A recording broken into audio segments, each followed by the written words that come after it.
ধাৰাবাহিকৰ দৰ্শকসকলৰ বাবে এটি সুখবৰ ৰং চেনেলত অহা অক্টোবৰ মাহৰ পৰা চাগে এখন নতুন ধাৰাবাহিক প্ৰচাৰ কৰা হ'ব ৰং চেনেলত নাম হ'ব ৰজনীগন্ধা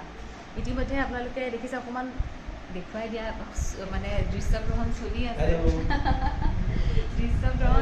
আছে আৰু ইয়াৰ পৰিচালক ইয়াৰ মাজত মন্মথ বৰুৱা সকলোৱে চিনি পায়েই মন্মথ বৰুৱাৰ কাষত আমাৰ কৌতুক অভিনেতা বা খুব ভাল অভিনেতা এজন আৰু তাৰ কাষতে আমাৰ চিৰিয়েলখনৰ পৰিচালক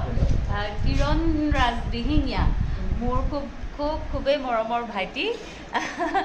আৰু পৰিচালক হিচাপে তেওঁ এইখন প্ৰথম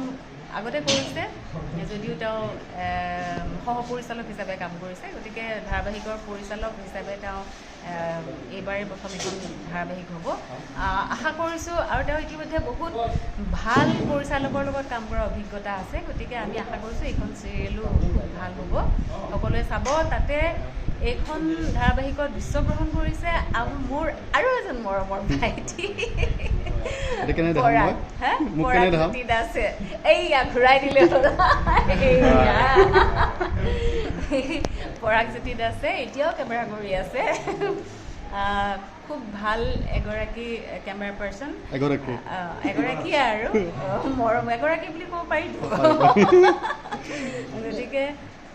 সঁচাকৈ খুব ভাল কেমেৰা কাম কৰে ইয়াৰ আগতেও মই এখন কৰিছোঁ আহিনৰ আবেলি আপোনালোকে সকলোৱে ভাল পাইছে এইখনো নিশ্চয় ভাল পাব সকলোৱে চাব দেই ৰজনীগন্ধা আৰু মৰম দিব আৰু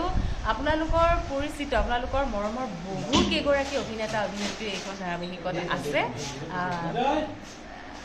চাব মৰম দিব আৰু মই জানো আপোনালোকে দিবই